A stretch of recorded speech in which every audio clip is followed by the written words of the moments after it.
The rain came down like it wanted the whole city gone. Not the gentle kind. The kind that swallows a scream before it ever leaves the room. 4th floor. A locked bathroom door. A woman on the cold tile sends the last message she has left in her. 3 numbers, typed from memory. A prayer pointed at her mother, 300 miles south, but her thumb slips 1 digit. That is all it takes, and the message goes somewhere else. Somewhere far, somewhere it was never meant to land. She doesn't know that yet. She only knows the pounding on the door. The claw of a hammer punching through the wood, the slow, patient breathing of a man who has already decided how the night ends. And then, the strangest thing, the rain stops. The air goes still. Frost climbs the mirror. In the middle of August, because a wrong number found the wrong house, and something very old just picked up the line. The rain came down like it had a grudge. Not the soft kind. Not the kind that looks pretty through a coffee shop window while a stranger writes in a journal. This was Seattle in its meanest mood. Sheets of water slamming the glass of a 4th-floor apartment on Capitol Hill. The kind of rain that drowns out a scream. Which was convenient. For a man like Damon Cole. Mara Ellison stood in the narrow hallway with her back pressed flat against the cold drywall, 24 years old, an illustrator by trade, a woman who spent her days building bright, impossible worlds on a screen. Dragons, floating cities, skies the color of cotton candy, and here she was, trapped in a world painted entirely in gray, her palms flattened against the wall behind her. Cool, steady, the only steady thing in the room, because everything else was shaking. Her knees, her breath, the framed print that rattled on its nail every time his voice climbed. And his voice was climbing. "You think I'm stupid, Mara?" Then it dropped. That was the thing about Damon. He didn't get louder when he got dangerous. He got quieter. The way the air goes still right before a tornado. That low, that dead calm register that always came before the worst of it. "You think I don't know what you do behind my back?" She kept her hands open. Palms out, voice soft. "The way you'd talk to a wild animal you didn't want to spook, Damon. Please, because it had started over nothing. It always started over nothing. A set of car keys. Misplaced. That was the spark. And then a text had lit up her locked screen. A client. A man named Holloway. The art director on her current campaign. Asking about a deadline. Nothing. Absolutely nothing. Except in Damon's head, nothing was always everything. "He's the art director," she said. "That's all. I've never even met the man. He wasn't listening. He never listened." And she watched it happen. That specific horror. The moment the man she'd once loved simply left his own eyes. And the other thing took the wheel. The veins in his neck stood up against his starched collar. His jaw set like poured concrete. His breathing changed, slow, deliberate, in through the nose, and then he moved. She threw up her arms, pure animal instinct. Both forearms crossed in front of her face. A shield. A prayer made of bone. His hands closed on her left forearm. He didn't just grab it. That's the part people never understand. He didn't just grab. He twisted. He put his whole body into it. All 200 pounds of gym-built rage, into one violent downward wrench. And the sound? She would carry that sound for the rest of her life, for 1 second. One single, merciful second. She felt nothing at all. Her brain simply refused to sign for the delivery. It stopped. It blinked. It waited. Then the fire came. It shot up her arm like someone had struck a match inside her veins. White, blinding. It folded her knees and dropped her toward the floor. A scream tore out of her. Raw. Ragged. The kind of scream that scrapes juice you hollow on the way out of your throat. Her left arm hung wrong, loose. At an angle arms are not built to make, Damon stepped back. And watch what men like Damon do next. Because the rage was already gone. It couldn't hold. It burned off in a single breath. And what came in behind it was so much worse. Panic. Cheap, cowardly, scrambling panic. "Look what you made me do," he stammered. He pointed a shaking finger at her, as if the arm had broken itself, as if she'd folded her own bone out of spite. "If you just told me the truth." She didn't wait for the rest, because she knew the rest. She'd heard the rest 100 times. The rewrite. The reframe. The slow, patient work of a man teaching you that the bruise was your own idea. Cold adrenaline hit her bloodstream. Sharp. Clarifying. Just enough to move. She cradled the ruined arm against her chest, and she scrambled backward across the floor, kicking with her legs, pushing with her one good hand, sliding on the hardwood like something small and hunted that had decided, somewhere deep and old, that it was not going to die tonight. The master bathroom.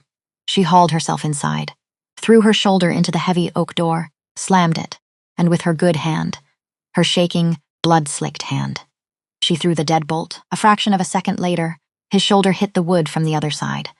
The whole door shuddered in its frame. Open the door, Mara. The panic was gone from his voice now. That fast. Something colder had already replaced it. Something calculating. Because Damon had already moved past the thing he'd done. He was 3 steps ahead. Already writing the story. We go to the hospital. But we get it straight first. She slid down the wall, her back against the cold porcelain of the tub. You fell. You tripped on the rug. That's it. You fell. She could barely hear him over her own breathing. Fast. Shallow. Black spots blooming at the edges of her vision. The pain was a living thing now. It filled the entire room. She was trapped in a bathroom, with a broken arm, and a man on the other side of the door who was, at that exact moment, deciding whether her silence was more useful to him than her survival. She had to reach someone. Her mother, Linda, 3 hours south in Portland, a light sleeper. A woman who kept her phone on the nightstand and answered on the first ring. Always. Every single time. For 24 years, her mother would know what to do. Her mother would call the police. Her mother would send help across 300 miles of dark highway. Mara dug into her back pocket. Pulled out the phone. The screen was already cracked. A spiderweb of fractures across the glass. But it lit up. A small blue rectangle in the dark. She'd bitten down on her own lip during the break. Hard enough to taste copper. Her thumb left a red smear on the screen. She typed the number from memory. Spiri code 5. 0. 3 except. Her thumb slipped because her whole hand was shaking, because the pain had turned her fingers into someone else's fingers.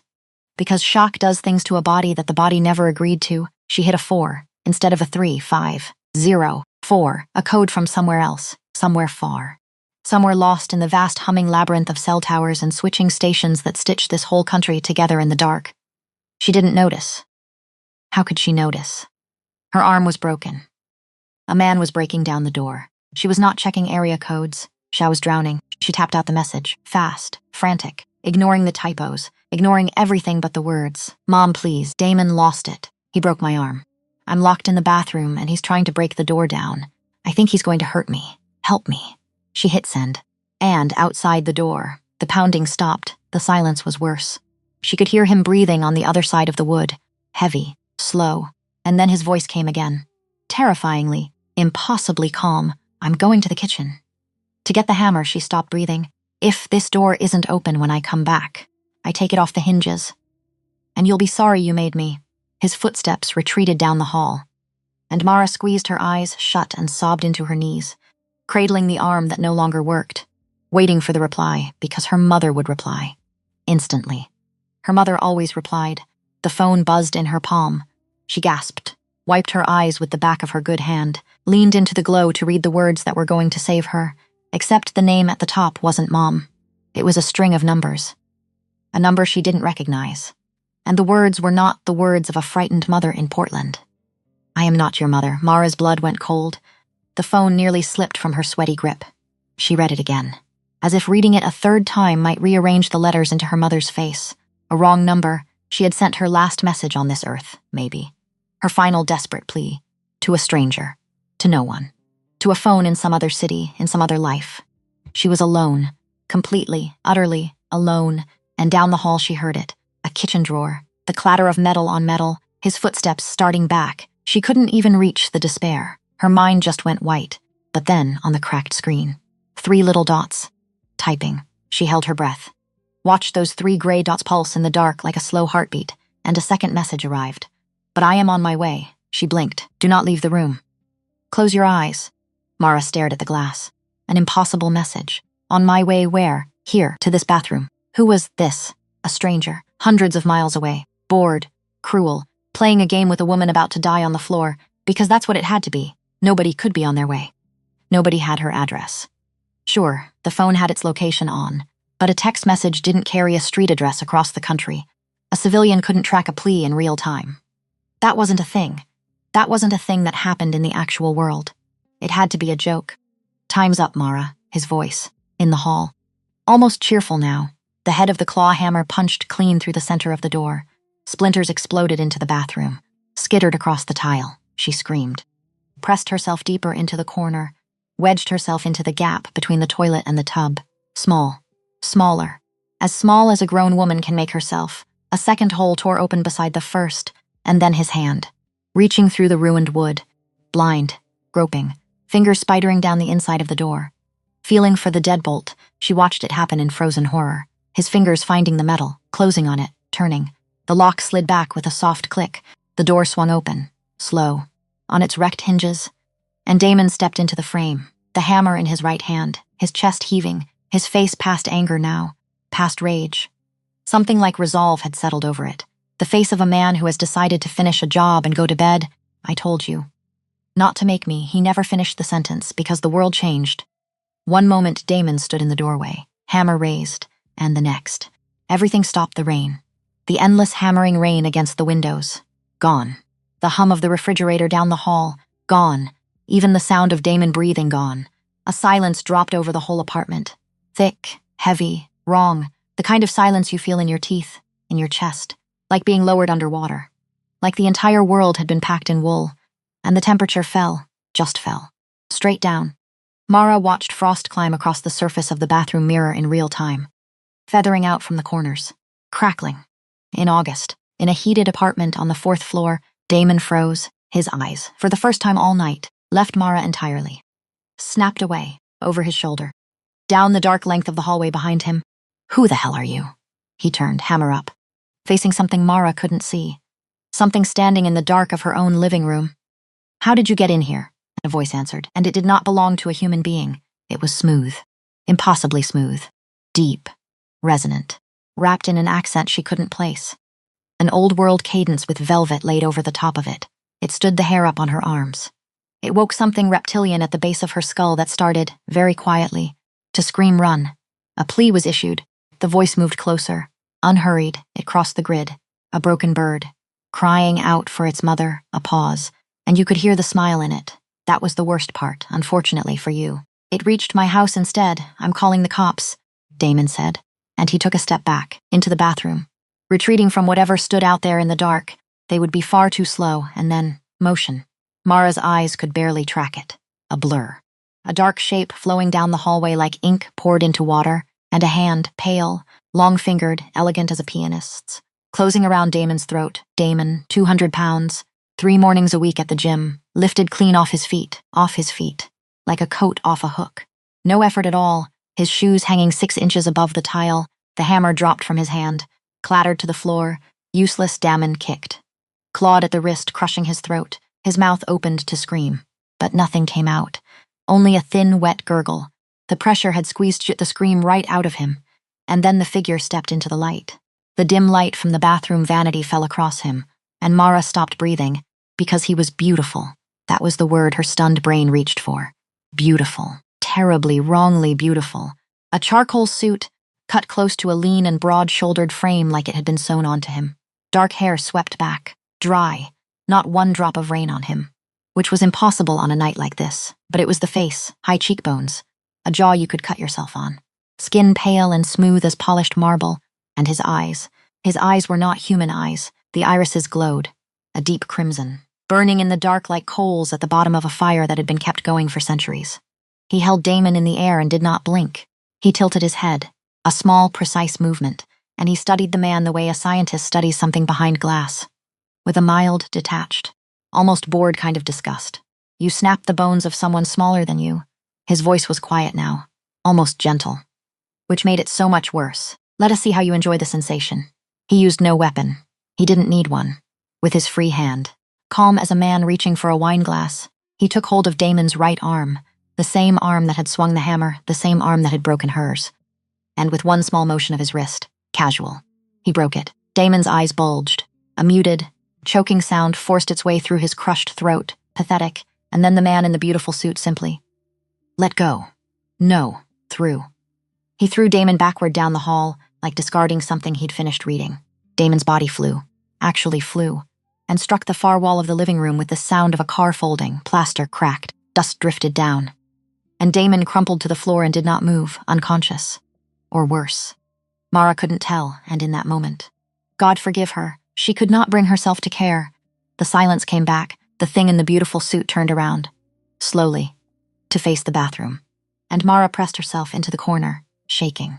Her broken arm clutched to her chest, because she understood now, with total clarity. What had actually happened here, she had traded a human monster For something far older, she had traded an abuser. For a predator at the very top of the food chain, this was it. This was where she died, on a cold bathroom floor, in a mess of splinters and blood. He stepped through the wrecked doorway, and the strangest thing happened. The splinters, the jagged shards of the broken door, they seemed to lean away from him, as if the wood itself didn't dare snag the fine wool of his trousers. He looked down at her, and the crimson glow in his eyes began to fade. She watched it happen.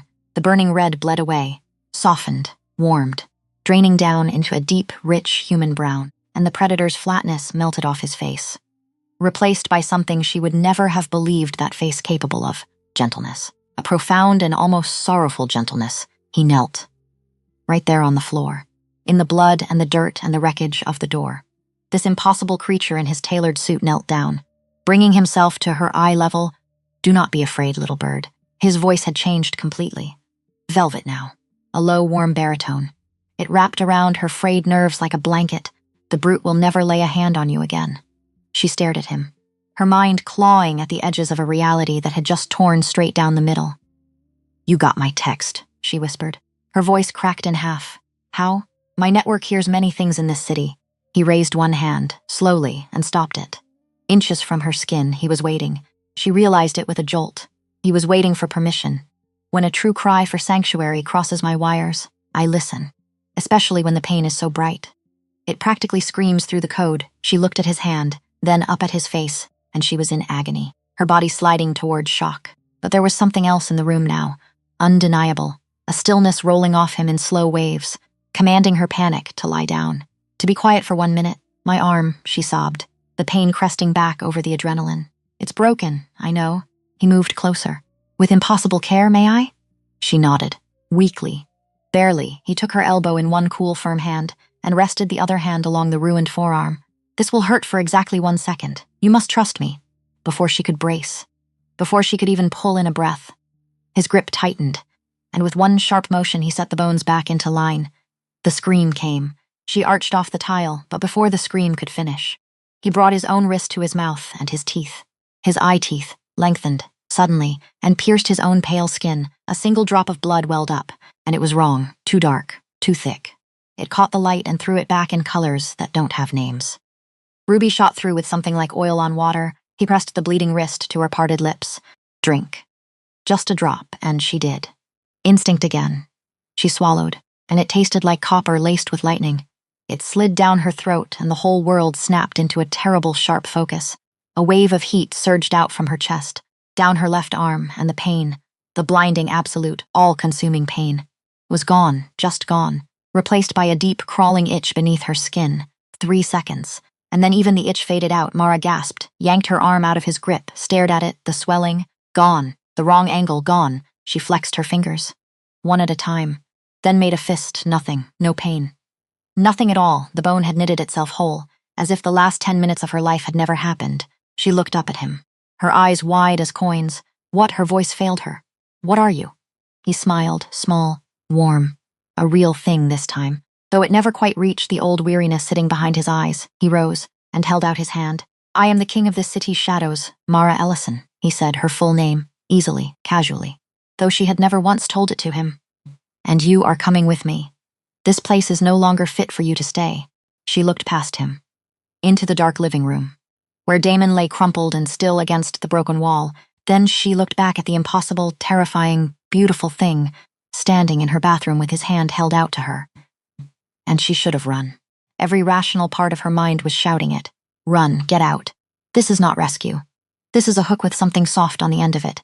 But she was so tired, tired of the gray, tired of the fear, tired of folding herself into corners for a man twice her size. She placed her small, healed hand into his cold one, and here is where she surprised him, because as his fingers closed around hers, as he began to lift her up, she held on, and she did not let go, and she looked up into those old, borrowed, human brown eyes. "I'm not going anywhere," she said. Her voice still shook, but underneath the shake, there was iron now, "until you tell me the truth, all of it. My name, how you knew it. Why you came." He went very still. "You could have let him kill me. You didn't. So that's not nothing," she swallowed. "I've spent a year being lied to by a man who smiled the whole time he did it. So understand something.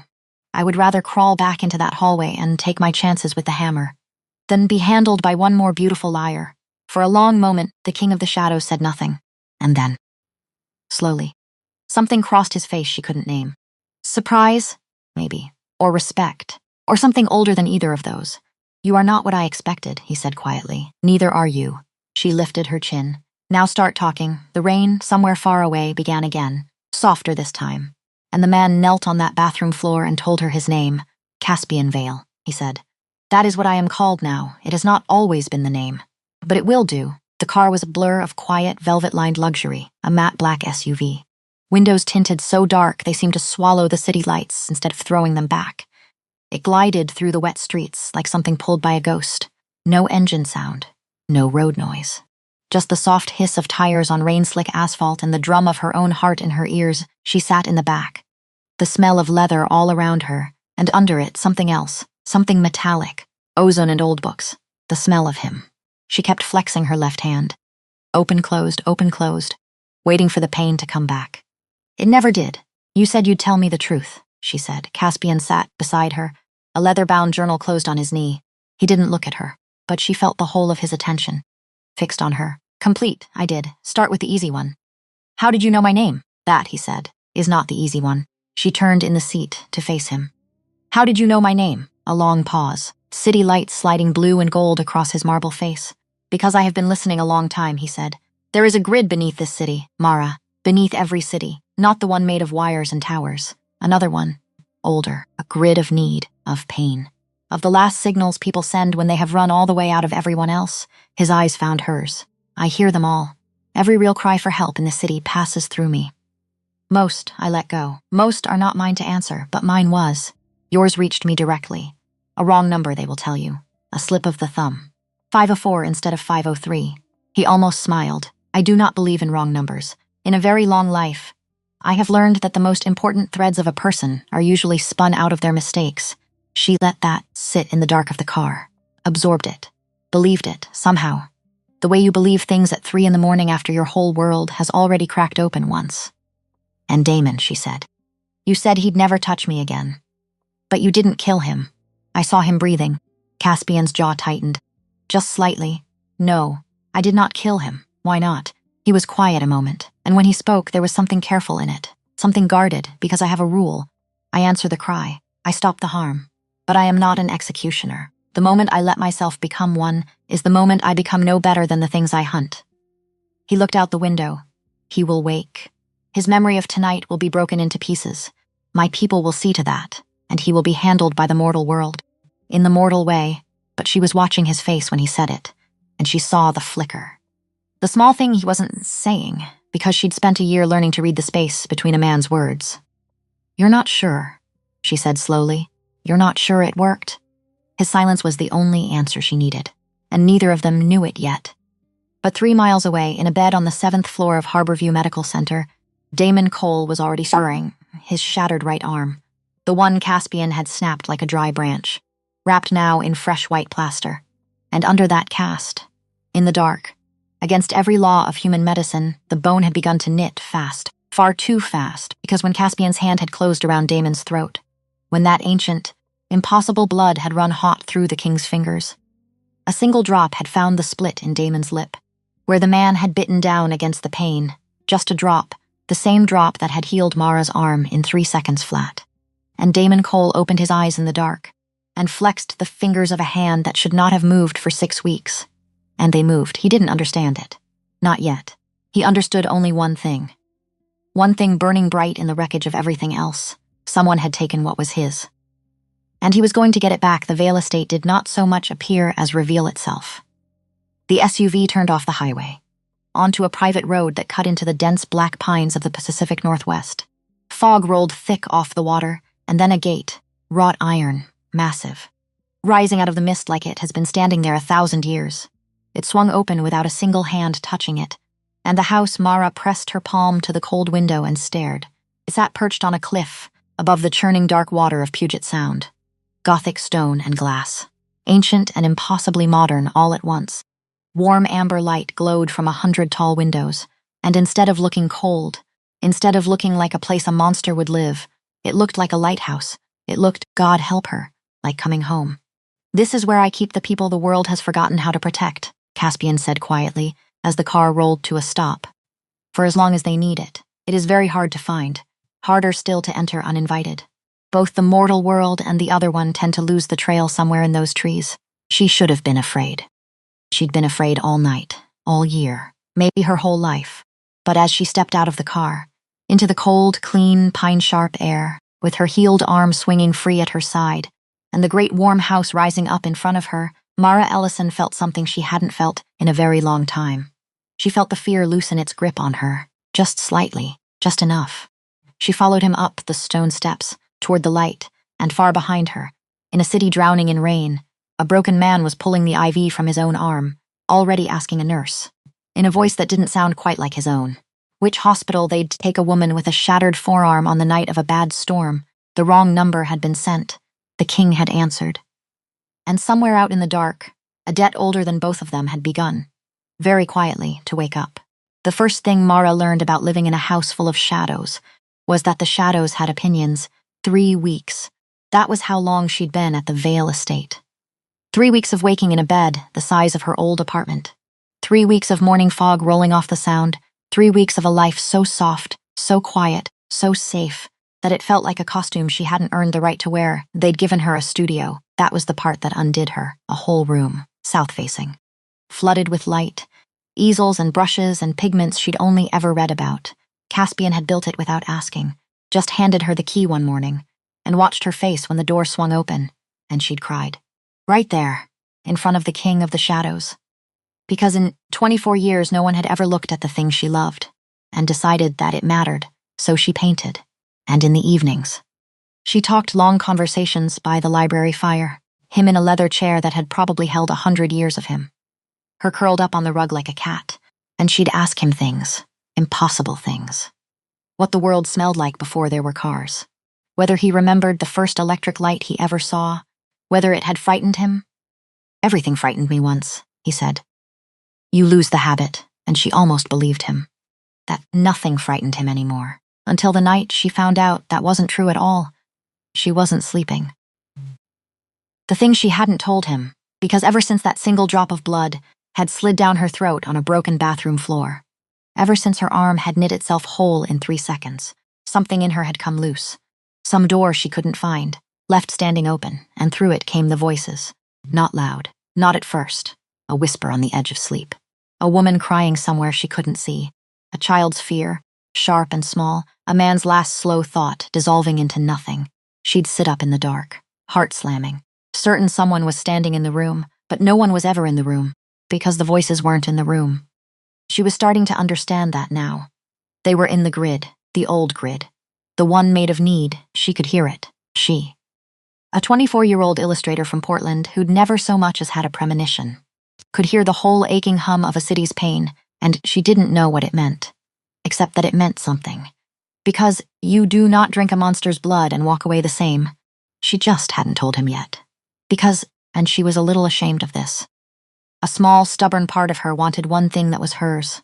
One secret, one corner of this gilded fortress that belonged to her, and not to the king who had handed her everything else.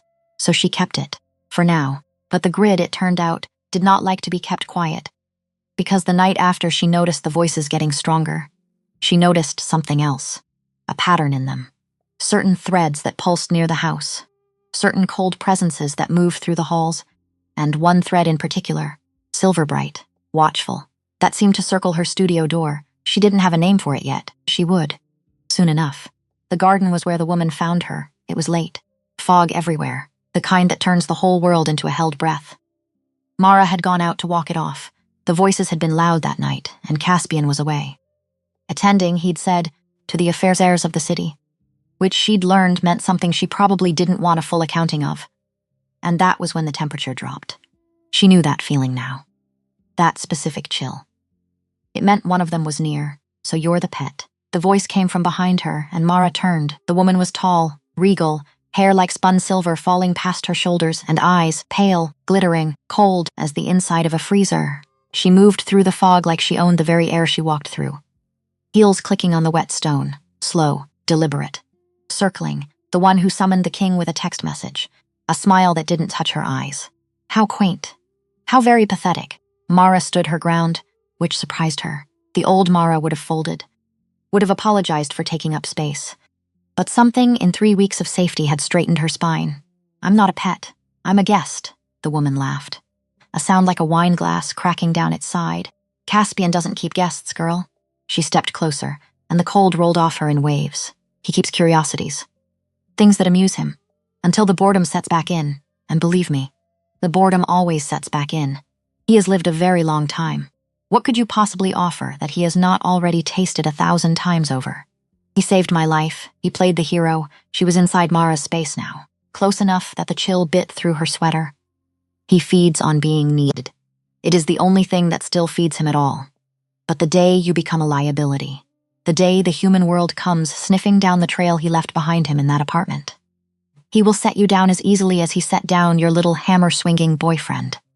And here is the thing: the old Mara, the Mara from the gray apartment, would have crumbled, would have swallowed every word as gospel.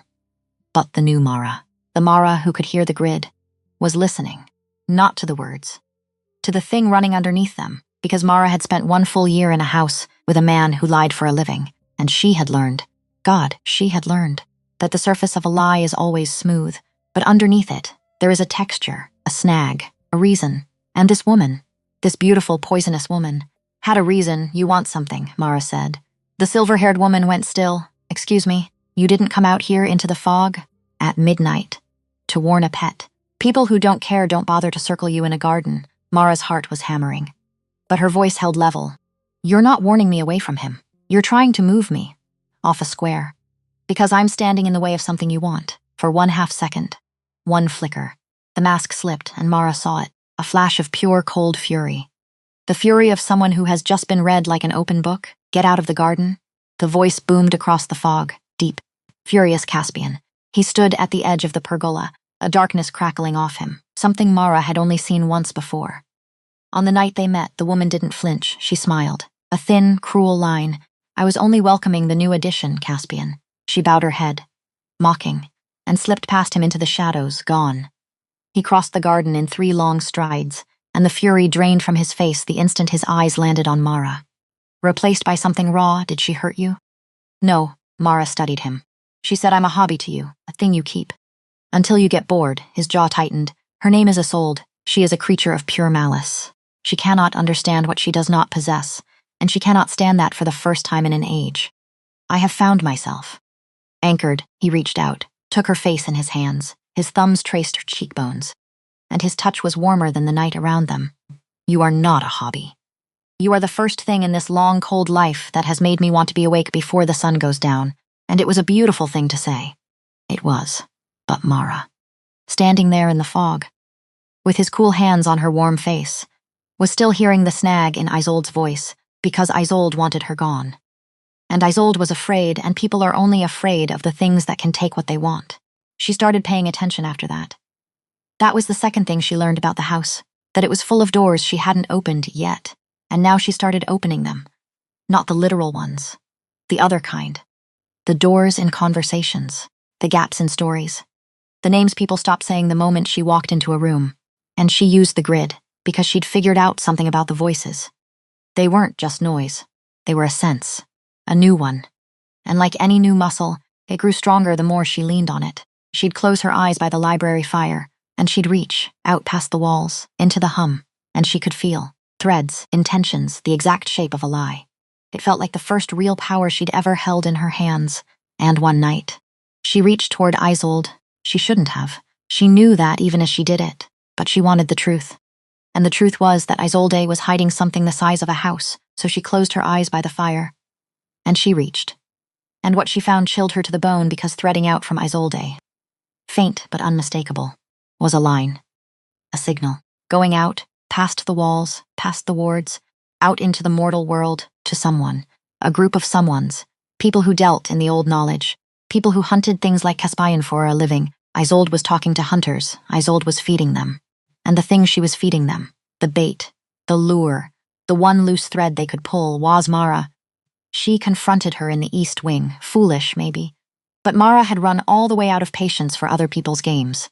I know what you're doing. Isolde turned from the window, unhurried. Do you, little bird? Don't call me that.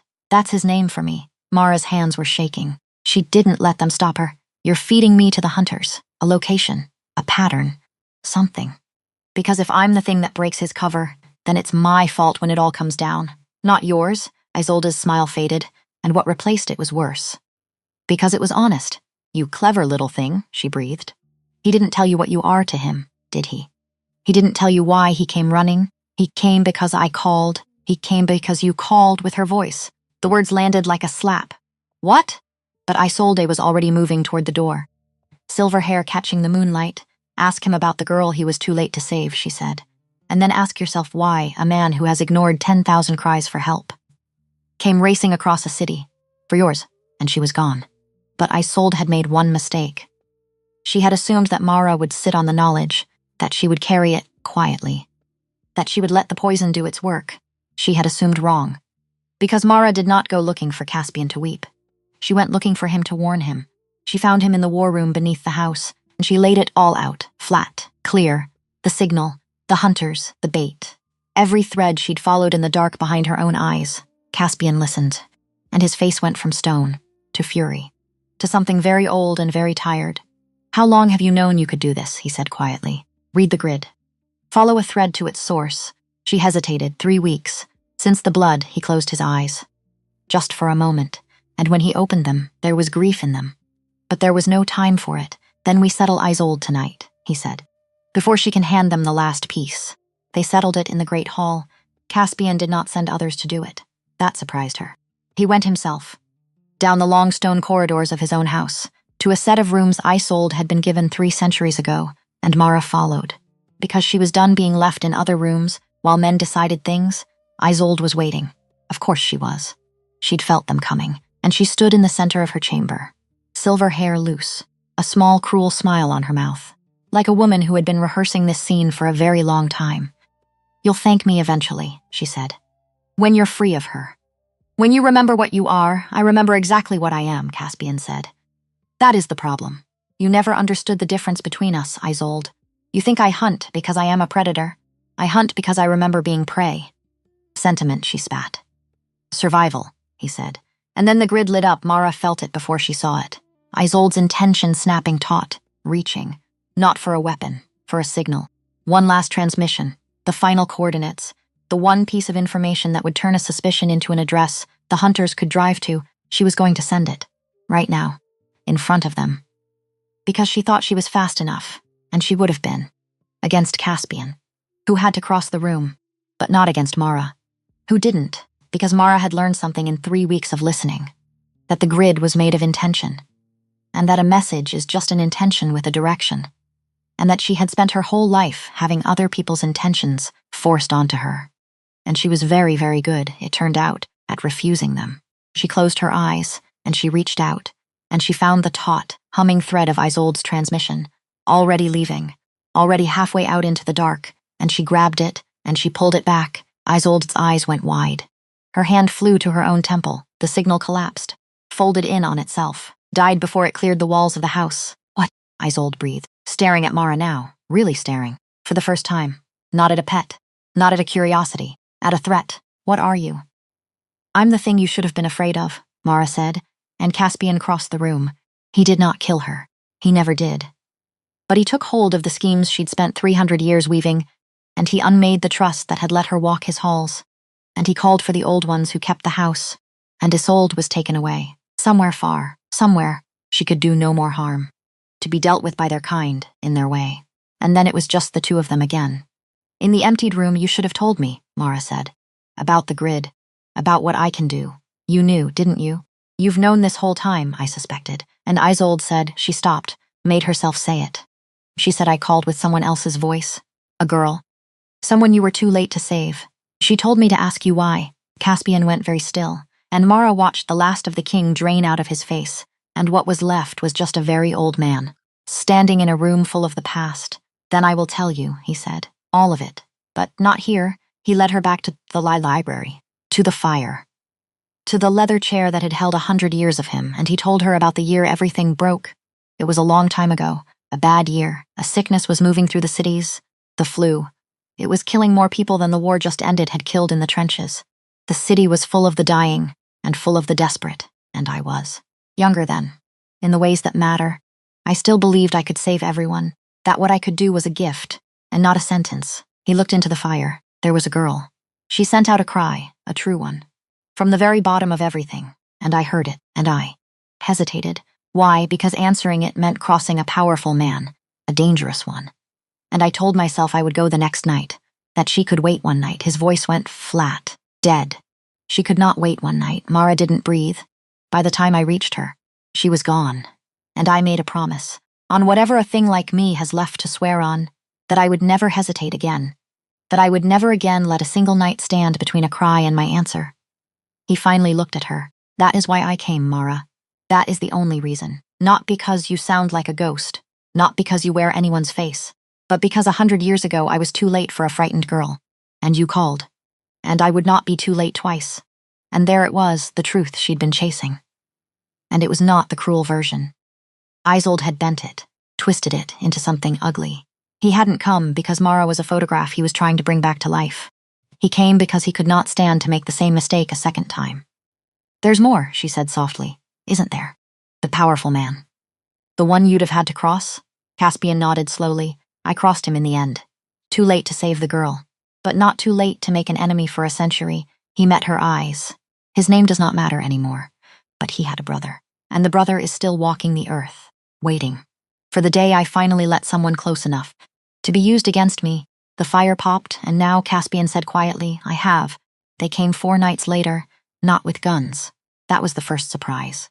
Mara had braced for guns, for men in tactical gear kicking down doors. Instead, they came with symbols. Mara woke to a sound like the whole house holding its breath. She ran to the window and out in the fog.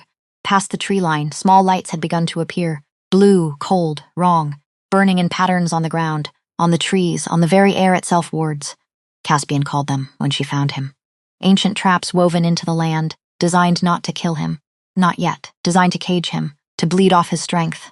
Slowly, patiently, he's not trying to break in, Caspian said, watching the lights spread through the dark. He's building a box. And when the box is finished, he'll come, Mara said. You keep saying he. Give him a name, Garrett. Caspian's voice was low. The brother. He has hunted me for 100 years. He is not like the mercenaries. Not the men with silver bullets and forums on the internet. Those I can handle. Garrett is something else. Garrett is patient. Garrett has waited a century for exactly this. For me, for anyone I let matter. Yes, he didn't soften it. She was glad he didn't. You did not do this, Mara. I did. 100 years ago. This bill was always going to come due. It simply waited for a reason, and you gave it one by being someone I could not lose, and then came the second surprise. The one that changed everything. Because Caspian raised a hand toward the nearest ward, the way she'd watched him do 100 impossible things. A casual gesture. A king dismissing a nuisance, and nothing happened. He tried again, his jaw set, and Mara saw it. The strain, the tremor, the sweat on the brow of a man she'd been certain could not sweat, and then she saw the blood, a thin line of it, running from his nose. Dark, too dark. He wiped it away and looked at his own hand like he didn't recognize it. Caspian. There is silver in the wards, he said. His voice rough, bound into the pattern. It is bleeding me, and Mara understood in that instant something that flipped the whole world on its axis. He wasn't invincible. She'd watched him lift a 200-pound man with one hand, watched him snap bone like a matchstick, watched him heal her shattered arm with a single drop of blood, and somewhere in 3 weeks of safety she'd let herself believe, the way you let yourself believe about a father. Or a fortress, that he simply could not be hurt, and now he was bleeding from the nose in his own war room, because even the King of the Shadows had a limit, and Garrett had found it. It got worse over the next 2 nights. The box tightened, the wards multiplied, and with every hour, Mara watched Caspian dim, just slightly, the color leaching out of him, the speed leaving his movements. That old, terrible power banking down like a fire running out of wood to burn. And she watched him hide it. That was the part that broke her heart. He hid it from her, straightened when she came into the room, steadied his voice, played the king, because a man like that, a protector to his very bones, would rather die standing than let the person he'd sworn to protect see him kneel. She knew that instinct. She'd spent a year hiding her own bruises so no one would worry about her, and she was not going to let him do it alone. So on the 3rd night, when the wards burned brightest, and Caspian sat gray-faced and silent by a fire that no longer seemed to warm him at all. Mara made a decision. There's someone who can help, Caspian had said once, weeks ago, in passing, a name he clearly hadn't wanted to say out loud. An old friend. From before all this, he knows the old craft, the counterwork. If it ever came to that, Aldous, she said now, in the firelight. You said his name was Aldous. Caspian's head came up. Slow. No, you can't reach him. You can barely stand. The wards are keyed to you. The second you cross that line, they cut you in half, Mara. No, but they're not keyed to me. She was already pulling on her coat. Her hands, for once, were not shaking. I'm not one of you. I paint for a living. The wards won't even see me. I can walk right through them. And I can hear the grid now. I can feel my way to him. He stood. Too fast. And swayed, and caught himself on the mantel, and that right there, was the whole argument, made in a single stagger. You don't understand what's out there, he said.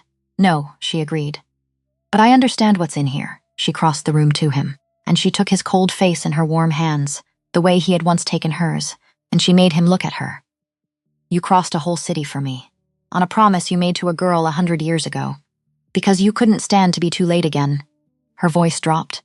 So don't ask me to sit by the fire and be too late for you. For a long moment, the only sound was the fire, and the low hum of the wards, and the sea beating itself against the cliffs far below, and then the King of the Shadows, who had never in his long life let anyone walk into danger on his behalf, opened his eyes and nodded. She left through the wine cellar. There was a passage there, old, forgotten. It led out in the trees beyond the first ring of wards, and she stepped out into the cold black forest, alone, on foot, with nothing but a coat and a strange new sense humming behind her eyes. The wards glowed all around her. Blue, cold, malevolent. And Caspian had been right about one thing. They didn't see her. She walked between them, under them, right through the middle of a cage built for a king. And they never so much as flickered, because she painted for a living, which was... She was beginning to understand its own kind of power. She closed her eyes and reached out along the grid, past Garrett's patient, waiting thread, past a second thread she recognized with a lurch, Damon's, burning somewhere out there in the dark, closer than it had any right to be. She filed that away. She'd deal with it later, and she reached further, searching for something older, warmer, a signal she'd never felt, but somehow knew she'd recognize, and there, faint, miles off, toward the city, a steady, flickering light. Like a candle set in a window, an old man's kindness, humming quietly in the dark. Aldous, the forest, did not want her there. That was the feeling. All through the long walk down out of the pines, every branch a hand, every shadow a held breath, the fog so thick she could taste it. Cold and green and old, but she kept walking, because behind her a king was dying by degrees, and ahead of her, somewhere in the sleeping city, was a candle in a window she'd only ever felt. Never seen. She walked for 2 hours, maybe 3. She lost track. She came down off the cliffs, through a dead quiet suburb, past dark houses full of people who had no idea what walked their streets tonight, and into the older part of the city. Brick, ivy, street lamps that buzzed and flickered, and the candle got brighter, until she was standing in front of a narrow shop, wedged between a shuttered bakery and a laundromat.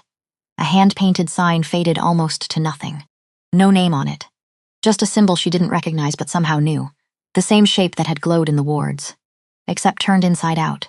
Turned kind. The door opened before she touched it.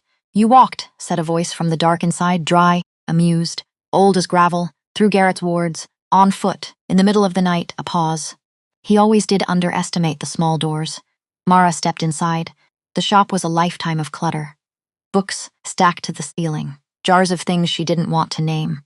And in the middle of it, in a chair that seemed grown up out of the floor, sat an old man, truly old, human old, white hair, spotted hands, eyes gone pale at the rim the way old men's eyes go pale, a cardigan with a hole worn through the elbow, and he was drinking tea. He did not look like a man who could save anyone, which, Mara was starting to learn, was usually the whole point. You're Aldous, I'm what's left of him, he gestured at the chair across from his own. Sit, you're about to fall down, and I'm far too old to catch you, she sat. He's dying. Caspian, the wards. There's silver in them. He's bleeding. He can't. I know what silver does to him, girl. I'm the one who taught him how to survive it. The first time, he sipped his tea, unbothered, which made her want to scream. 60 years I've known that creature. Watched him bury more people than you have ever met, including, once, very nearly himself. Then help him. Aldous set down the cup. That depends on whether you understand what you're actually asking for. And what it's going to cost? I don't care what it costs. I'll pay it. And the old man looked at her then. Truly looked. Those pale eyes moving across her face, and what she saw in them stopped her cold pity. "Oh, child," he said softly. "You already have." He made her drink tea first, insisted on it. Bitter, black, foul stuff, and while she drank it, he watched her hands. Do they shake? No, not anymore. Do you sleep? No. Do you hear things? In the dark. On the edge of it. Voices that aren't in the room. Mara went very still. How did you know that? Aldous leaned back, and something in his face sagged. Like a man setting down a weight he'd hoped never to have to carry again, because I've seen it once before, a very long time ago. There was a girl, and Caspian, being young and arrogant and full of grief, did a thing he'd sworn he would never do again. He looked into the small fire in his grate, and I think he is doing it again now, and I don't think he even knows that he is. Doing what? Tell me what happened, girl, the night he found you.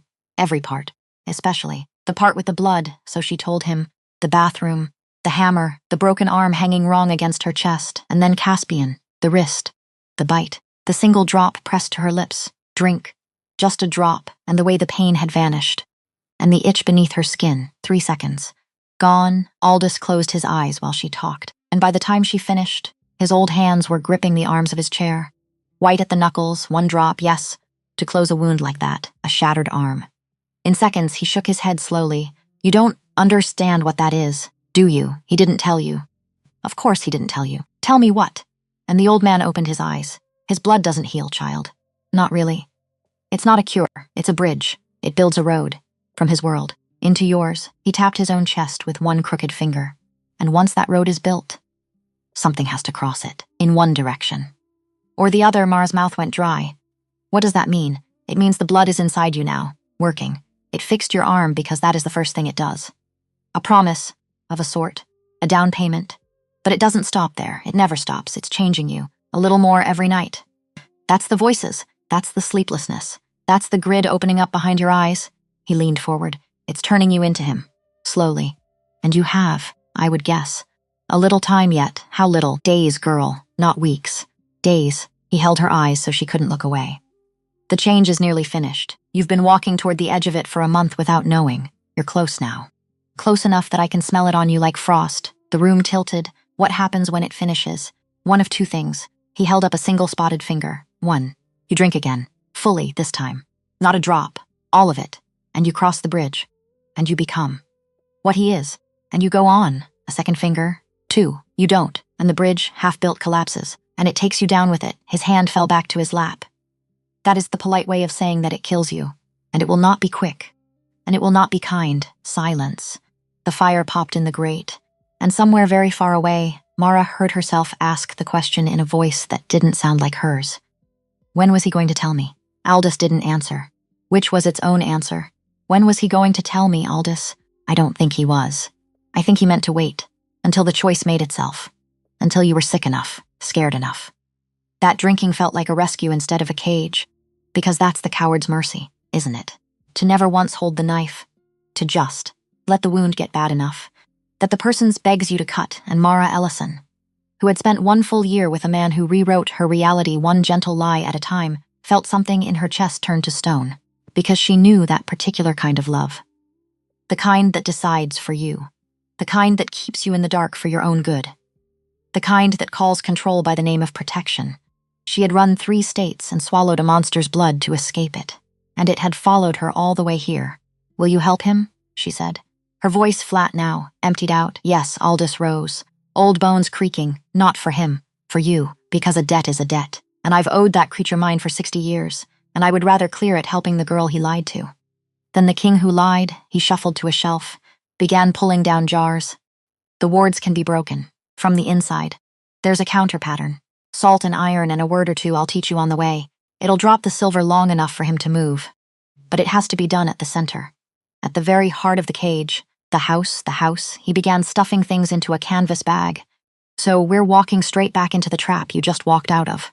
Wonderful. At my age, he looked at her. You should know. Garrett won't wait. He'll have felt you leave, and he'll take that for weakness. He'll come tonight. He'll bring the mercenaries, and he'll bring your hammer-swinging friend. Because a man that angry is a very useful tool. Mara's head came up. Damon? You didn't wonder how a hunter as old and careful as Garrett found the one hidden house in this whole gray city. He slung the bag over his shoulder.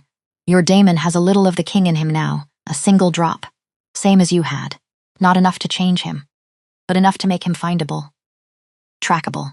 A compass needle pointing straight at the thing he's obsessed with. Garrett didn't find that house, girl. He met her eyes. Damon led him to it. And Damon doesn't even know that he did. They took Aldous' car. An ancient brown thing that smelled of tobacco and dust. And as it climbed back up into the pines, Mara stared out the window at the fog and made herself small around the stone in her chest because she had a choice to make. And every version of it was a trap: drink, become a monster, live forever, in a house of shadows, chained to a man who had already proven he'd lie to keep her. Don't drink, die, slowly, in a matter of days, just when she'd finally started to want to live, or there was no or. That was the thing about a good trap. It closes every door but two, and paints both of them the same color. You're doing the math, Aldous said, not looking away from the road. I can hear it from here. There's no good answer. No, he downshifted as the road steepened. But there's a difference between choosing a bad thing and having a bad thing chosen for you. It is the whole difference in the world, actually, and it may be the only difference that has ever mattered. He glanced at her. He took that from you, the choosing. So whatever else you decide tonight, take it back. And Mara Ellison, 24 years old, watched the blue glow of the wards rise up through the trees ahead and decided that whatever happened after this, she was done being decided for.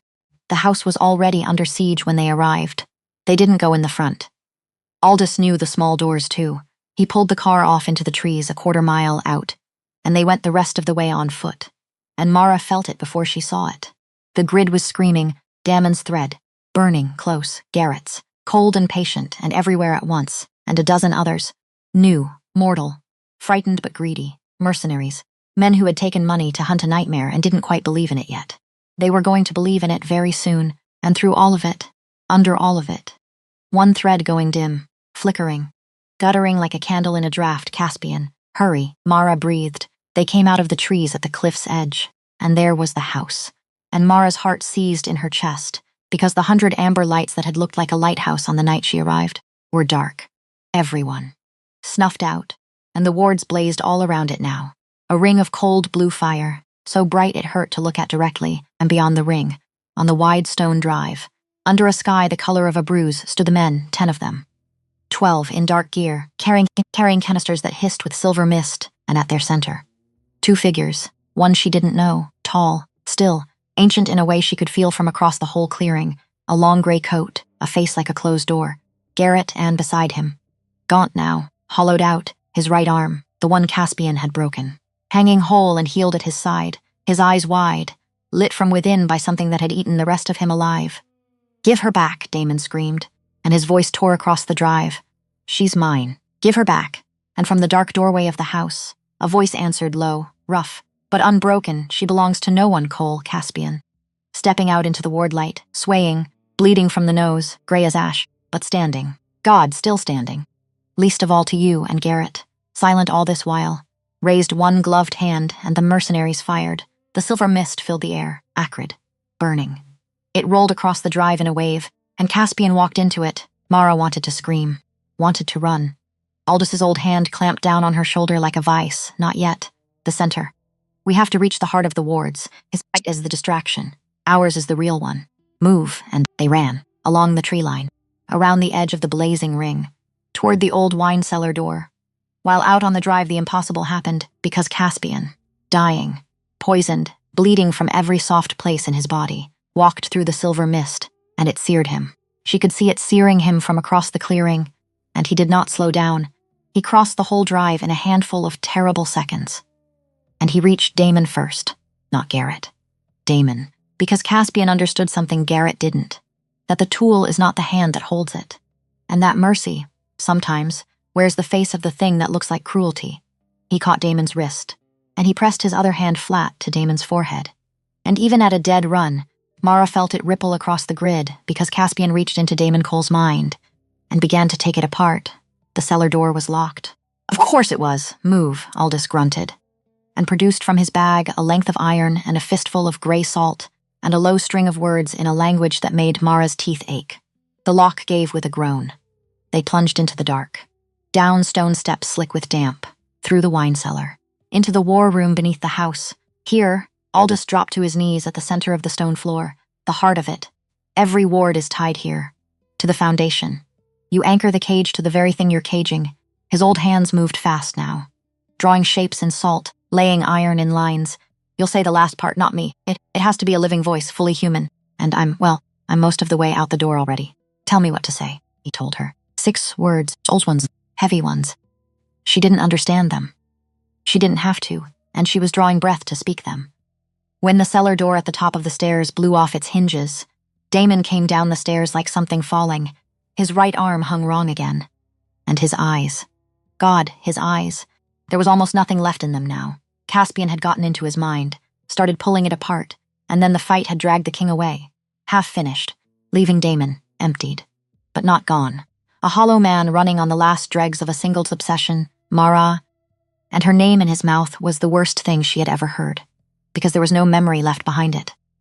Just the shape of a hunger that had outlived the man who felt it. Aldous. Say the words. Can't. Living. Fully human. It has to be you, girl. It has to be you. And Damon lunged, and Mara Ellison did not throw up her arms this time. She'd done that once, on a night in a gray apartment. Both forearms crossed in front of her face. A shield. A prayer. Not tonight. Because 3 weeks of hearing the grid had taught her something. That you can feel a thing coming before it comes. And she felt Damon's lunge a half-second before his body made it. And she was not where he expected her to be. He crashed past her. Into the wall. And she was already turning. Already dropping to her knees at the center of the salt and iron. And she opened her mouth to say the words. And Damon's good hand closed around her ankle and yanked. She went down hard. The salt scattered. The pattern broke. And Damon dragged her back across the stone floor by her leg. And she clawed at the ground. And it was the bathroom all over again. It was the hammer through the door all over again. It was every nightmare she had run 3 states to escape, except it wasn't, because in the bathroom, she'd had nothing. And now she had the grid. Mara stopped clawing at the floor, and she closed her eyes, and she reached, not out this time, into Damon, into the burning, hollowed-out thread of him, and she found, in the wreckage Caspian had left behind, the one thing still holding him together, the obsession, her, the idea of her as a thing that he owned. And she took hold of it. She didn't know she could do this. She was terrified of doing this. But she was done. So completely done being the thing that got dragged across floors, and she pulled. Not the way Caspian pulled. She didn't have his centuries, his precision. She pulled like a woman yanking a blade out of her own back. Clumsy, furious, whole, and the obsession, the last load-bearing wall of Damon Cole, came out. His hand went slack on her ankle. His mouth fell open, and the thing that had been Damon, the rage, the ownership, the smiling, patient cruelty, went out of his eyes like a light being switched off. He sat down, right there on the cellar floor, in the scattered salt, and he looked at his own hands like he had never seen them before. And then he looked at Mara, where, he said, small, confused, a child's voice in a grown man's body. Where am I? And Mara Ellison, looking at the wreckage of the man who had broken her arm, felt no triumph at all, only a vast, gray, exhausted grief, and, strangely, unbearably, for him, for the empty shell sitting in the salt, because whatever had twisted him into a man who broke the things he loved, there was nothing left of it now to even hate. Go, she whispered. Just go. And the hollow man rose and climbed the broken stairs and walked out into the night with no name, no past, and no memory of the woman whose arm he had once folded in half. He was never seen again. The words, girl, Aldous's voice cracked across the cellar. Now! Mara scrambled back to the broken pattern, swept the salt into its lines, laid the iron straight, and Aldous, gasping against the wall, nodded once, and Mara Ellison spoke the 6 old words into the heart of the cage, and the house screamed. That was the only way she could describe it. A sound felt more than heard, the wards. All of them. Every cold blue fire ringing the estate, guttered, flickered, and went out. The silver died in the air, the cage broke. Above them, on the drive, Caspian Vale felt it happen. Felt the crushing weight of the silver lift off his poisoned body all at once. Felt the strength come roaring back into his limbs like a tide returning to a shore, and Garrett felt it too. The old hunter had been circling Caspian in the dying mist, patient, certain, waiting for the wards to finish their slow work. A century of hunting coming down to these last few moments, and then the wards went out, and the thing he'd cornered. The bleeding, blistered, dying king stood up straight, and his eyes, which had gone dim and human and gray, flooded once more with that deep crimson. Twin dying stars, reignited. "Ah," said Garrett quietly, his first word all night, almost admiring. "There you are, and the two of them, the king and the hunter, 100 years of blood standing between them, came together in the dark under a bruise-colored sky." Mara ran up the cellar stairs, Aldous shouting behind her to wait, to stay down, to not be a fool.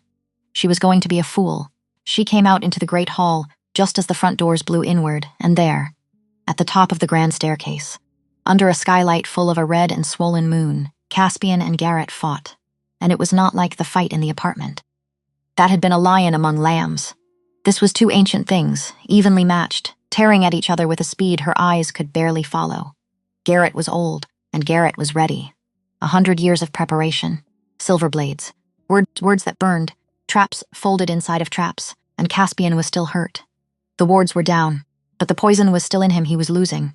Mara could feel it on the grid, his thread dimming. Garrett's cold and steady and inevitable. The old hunter drove Caspian back across the landing, toward the great windows, and drew a long silver blade, and raised it for the blow he had waited a century to strike. And Mara had 1 second. Maybe less. No time to reach him, no time to throw herself between them. No weapon in her hands, no centuries at her back, only the grid. So she closed her eyes, and she reached out. Not toward a person this time. Toward the blade. Toward the taut, humming thread of Garrett's intention.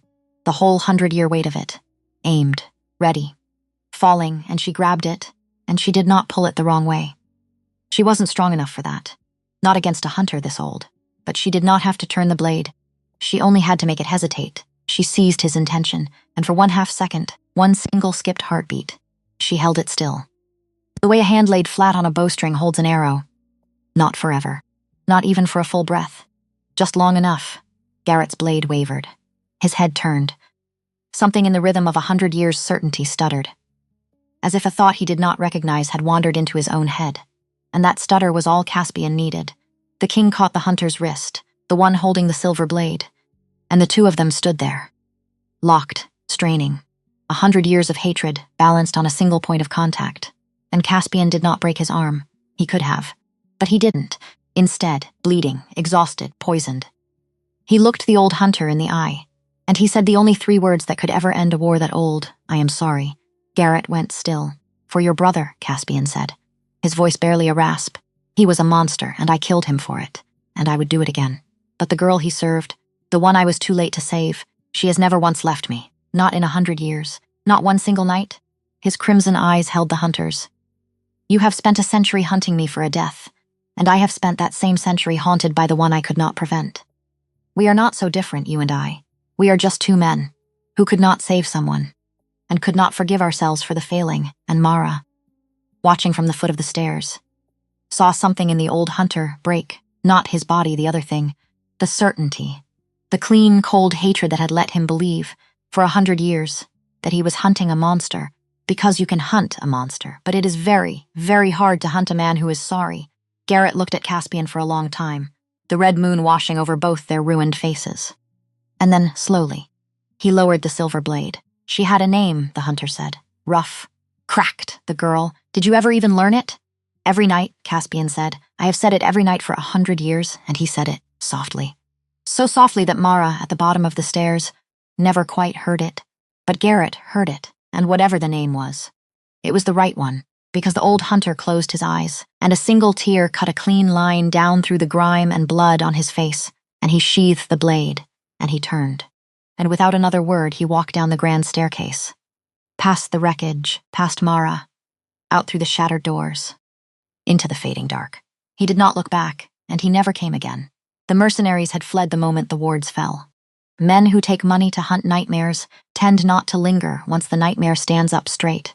And then, as the first gray light of dawn began to bleed up over Puget Sound, it was just the 2 of them in the wreckage of the great hall. Broken glass and scattered salt, and the cold ash of 100 snuffed-out lights, the king and the woman who painted, and the choice, still waiting. Between them, she didn't let him speak first, because she knew that if he spoke first, he'd manage her. He'd wrap it in velvet, he'd make the cage sound like an embrace. He was so very good at that, and she was never going to be handled again, Aldous told me. About the blood, what it's doing, what it means, the 2 doors, drink, or die. Caspian went white, whiter than the poison had made him. Mara, you knew, her voice didn't rise. That was the terrible part. It stayed level, level as a held blade. You've known since the bathroom floor. You put that inside me to save my arm. And you never told me it came with a bill. You were going to wait, weren't you? Until saying yes felt like being rescued. Instead of what it actually is. And what is it, he whispered. A choice you were going to make for me. By making sure I never got the chance to make it myself. And the king of the shadows, who had crossed a whole city on a promise. Who had walked through silver fire for her. Who had just ended a 100-year war with 3 broken words. Had no answer. Because it was true. I have watched everyone I have ever loved die, he said finally, his voice cracking down its ancient center. For longer than you can imagine. Everyone. And then you called. With your broken arm and your iron spine and your impossible, breakable human life. And I could not do it again. I could not stand at one more grave. So yes, I hid it. Because some cowardly part of me hoped that if I never named the choice out loud, it would simply choose you. And I would never have to be the one who took your humanity. I would just get to keep you. That's not love, Mara said, gently. Which was worse than if she had shouted it. That's what Damon called love, a thing you keep, a thing you decide for. I ran 3 states to get away from being decided for, and I would rather die. I will actually die, Caspian, on that floor in a matter of days. Before I let anyone do it to me again, he flinched like she'd struck him. Then tell me what you want, he said, helpless, ancient, and for the first time since she had met him, completely without an answer of his own. Tell me what you want, and I will do it, even if it is to walk you out that door and never see your face again. Even that. Because I no longer know how to want anything that is not you. And Mara Ellison stood in the ruined hall and felt the full weight of the choice settle down onto her shoulders. And here is the thing about her that a year of being made small had almost buried, but never quite managed to kill. She made her own decision. I'm going to drink, she said. Caspian's head came up, but not right now. She raised a hand before hope could finish crossing his face. And not because I'm dying, and not because you decided it for me, and not to be your queen, or your pet, or a photograph of a girl you couldn't save. I'm going to drink because I choose to, because I have spent my whole life letting other people write my ending for me. Damon wrote it, my fear wrote it, and you tried to write it too. Kindly, gently, with the best intentions in the whole world, and that makes it worse. Not better, I know, he said. God help me, I know, so here is how it goes, and her voice was iron now, all the way through. Aldous says I have days. Fine, then you give me 3 of them. 3 days where I know exactly what is coming, and exactly what I am giving up, and I get to sit with it. I get to grieve my human life. And it mattered, even the ugly parts of it. And then when I am ready, not when I am dying, not when I am desperate, when I am ready, I will come to you, and I will ask, and you will give me the choice, all of it, out loud, in the light.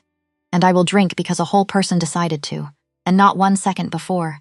Caspian stared at her, and something moved across his ancient face she had never seen there before. Not on the night with the hammer, not by the fire, not in the Silver Fire War, it was awe. You are not, he said slowly, what I expected. You said that the first night, a small tired ghost of a smile.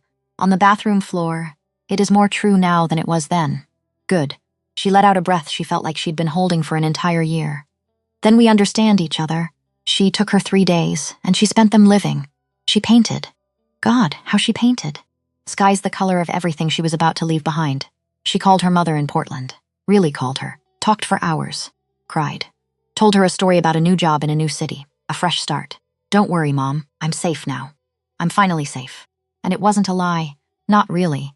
Not in any of the ways that counted. She walked the cliffs at dawn. Back when the dawn was still hers to walk in, she felt the sun on her face, and she memorized it. She ate her favorite foods. She grieved. She laughed. She sat with the whole strange, enormous fact of her one wild human life. And she held it. And she let it go on her own terms. And Caspian did the hardest thing a man like him had ever done. He waited. He did not push. He did not manage. He did not wrap the cage in velvet. He watched the woman he loved walk toward a door, and he let her walk to it herself, at her own pace, and he did not reach out to hurry her along, not even once. Which is, if you have ever loved anyone at all, the very hardest form of love there is, to open your hand, and let the choice belong to them. On the 3rd night, she came to him in the library. The fire was burning, the way it had that first week, when the world had still been simple. He was in his old leather chair, and she came and stood in front of him. Calm, clear-eyed, whole, I'm ready, he rose. You're certain? No. She almost laughed. Who could be certain of a thing like this? But I'm choosing it anyway. Which is a different thing than certain. A better thing, I think. She held out her hand. Steady. Not a tremor in it. That's the whole point, isn't it? Nobody gets to be certain. We only ever get to choose, and Caspian Vale, king of the shadows of the Emerald City, who had once answered a wrong number in a storm, took her hand, and this time, when his teeth found his own wrist, when the dark iridescent blood welled up in the firelight, he did not press it to her lips. He held it out to her, and he let her take it herself, which was everything. She drank as the sun came up. There is no describing what it is to leave one world for another. The heat that started in her chest and did not stop. The way the whole city's grid, which had only ever been a whisper, roared up into a symphony she could suddenly hold entire in the palm of her mind. The way her human heart beat its last slow beat, and something older and stronger took up the rhythm in its place. She was afraid. Right up to the very end, she was afraid. But she was not decided for, and that, in the end, was everything that mattered. They stood together at the great windows as the dawn broke over Puget Sound. The storm was long gone. The water lay calm and silver under a clean pink sky, and for the first time in 100 years, the man beside her was not haunted. And for the first time in her whole young life, the woman beside him was not afraid of the dark, because she was the dark now. By choice, what happens now? She asked, her new voice. Strange and clear and entirely her own. Now the world keeps turning, Caspian said, and we keep on. But I am no longer alone in it. He looked at her, and there was no king in his face just then. No shadow. Just a very old, very tired man who had, against every odd, been given one more reason to watch the sun come up. You could have run, on the bathroom floor, in the garden, in the cellar, 100 times over. And you never once did. No, Mara said. I stopped running the night I sent the wrong number. I just didn't know it yet, and she looked out at the water, and the light, and the whole wide waiting world, because in the end, on a broken bathroom floor, and in a poisoned house and in a war between ancient things, no one had truly saved Mara Ellison. Not the king, not the old man, not even the strange new power humming behind her eyes. The king had merely opened a door. She was the one who chose to walk through it. On her own 2 feet, with her own clear eyes, awake to every single cost, and that is the only thing that ever truly sets a person free, not being rescued, being the one who decides.